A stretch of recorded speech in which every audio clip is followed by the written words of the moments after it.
Je suis heureux de pouvoir vous présenter cette nouvelle série. Comme vous le remarquez, le décor a changé.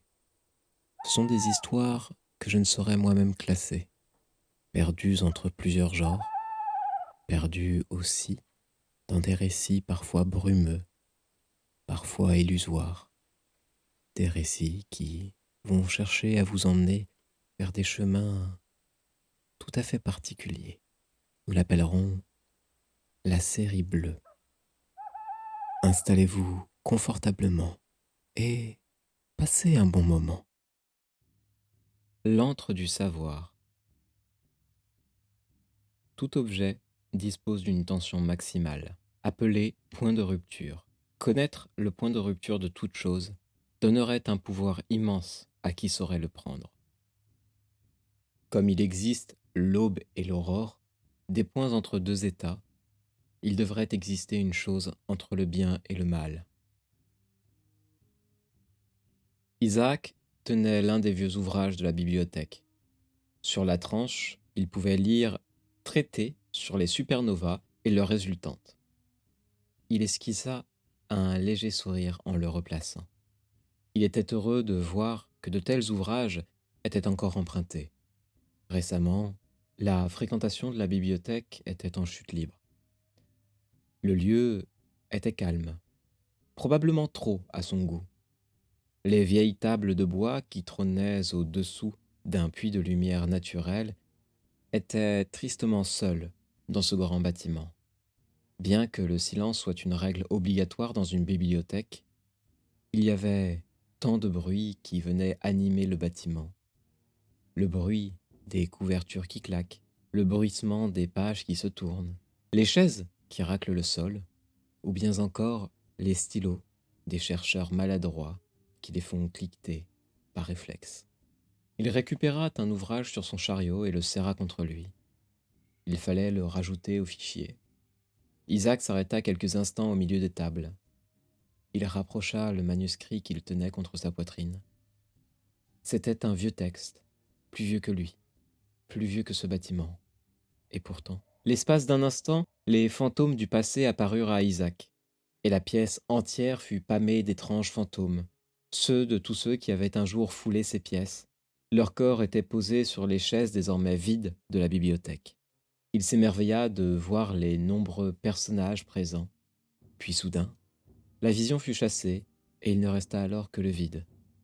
Les bibliothèques étaient des havres de savoir, des lieux où le silence régnait en maître. Mais ici, ce n'était plus qu'un royaume dépourvu d'âme. Gardez-moi dans la lumière, des sombres songes qui parcourent cette pièce et me rongent. Vous avez toujours eu la rime facile, Isaac. Isaac replaça d'un geste ses lunettes sur son visage. Non loin de lui, assis à une table, se trouvait un homme. Sa veste lourde pendait de chaque côté de la chaise. Il posa sur la table un chapeau de bonne qualité et vint harponner son regard dans celui d'Isaac. « Avez-vous réfléchi, Isaac ?»« Je ne compte pas vendre. » L'homme se leva d'un coup, emportant avec lui son chapeau. Il tendit les bras de chaque côté et fit un tour sur lui-même, puis s'exclama. « Pourquoi défendre ce vieux et poussiéreux bâtiment? N'avez-vous donc que cela à la bouche, un refus? Quelle est donc cette ardeur qui vous pousse à défendre cette institution vétuste? La mort de la lumière, la mort du savoir. C'est pour éviter que de telles choses n'arrivent que je me dresserai toujours pour que les lieux comme celui-ci existent. Vous défendez une cause perdue d'avance, que vous semblez être le seul à tenir à cœur. Il regarda la pièce entière. Du moins, c'est ce que prouve le manque de visiteurs. Isaac sentit son cœur se resserrer. Le chagrin lui broyait la poitrine. Il n'avait pas envie de donner raison à un homme tel que Marc. Mais quoi qu'il en dise, ce serait fuir sa réalité que de se dire que la bibliothèque fonctionnait encore. Marc posa du bout des doigts sa carte sur la table. Et après un bref « à bientôt », il quitta le bâtiment. Isaac tomba sur la chaise à côté de lui. Il laissa sa main parcourir la couverture du vieux livre. Le cuir épais de l'ouvrage était parcouru de fissures, de balafres et de rayures en tout genre. À y penser, Ils n'étaient pas bien différents tous deux, démodés, marqués par le temps et désormais désuets.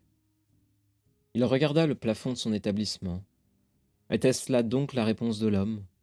Il était donc plus convenable de donner son avis aussi peu instruit soit-il, ici et là, sur ce que les autres appelaient les réseaux sociaux? La quête du savoir était-elle désormais un mythe?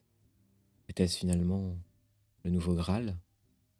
Comme une réponse à son hésitation, comme une promesse à son abandon, il sentit un bref instant son cœur être emporté par la colère, par une noirceur qu'il était parvenu à faire taire depuis longtemps.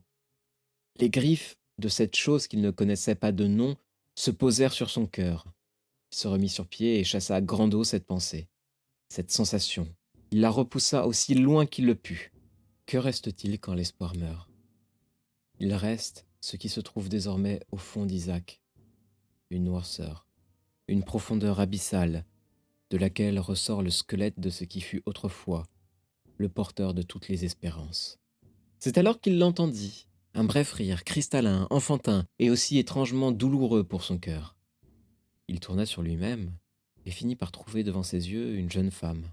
Elle paraissait avoir dans la vingtaine, ses traits étaient d'une rare beauté, une peau blanche, de longs cheveux blonds qui tombaient en cascade, et des yeux châtaignes. Elle portait une robe bien trop fine pour cette période de l'année. Elle était assise sur la table, aucun livre en main, seulement son regard plongé vers le centre de la pièce. Il aurait été facile de dire qu'elle observait le vide.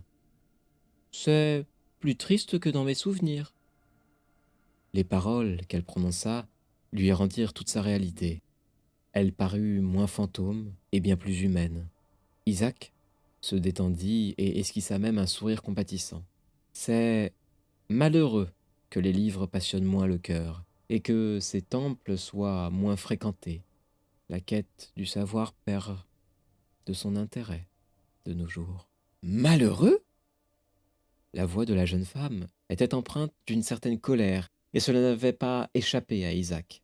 Il plongea son regard dans le sien, et elle reprit avec une voix empreinte de noirceur qu'il trouva presque délectable.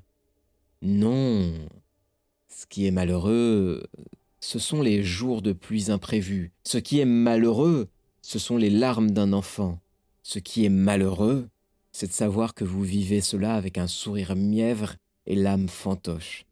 Vous devriez exulter d'une rage noire, d'un rire sombre. Votre cœur devrait se serrer de dégoût et de haine face au vide qui vous entoure. Mais vous êtes juste là. On dirait la toile d'une araignée après la mort de celle-ci. Un vestige inutile et sans valeur. Quand bien même vous rempliriez votre fonction, personne n'en goûtera jamais les fruits. Les poings serrés, Isaac n'avait pas dit un seul mot, mais cette toute dernière phrase éveilla les démons en lui, qui sommeillait là depuis des années. Par quelle foutue mission divine te donnes-tu le droit de me faire la morale?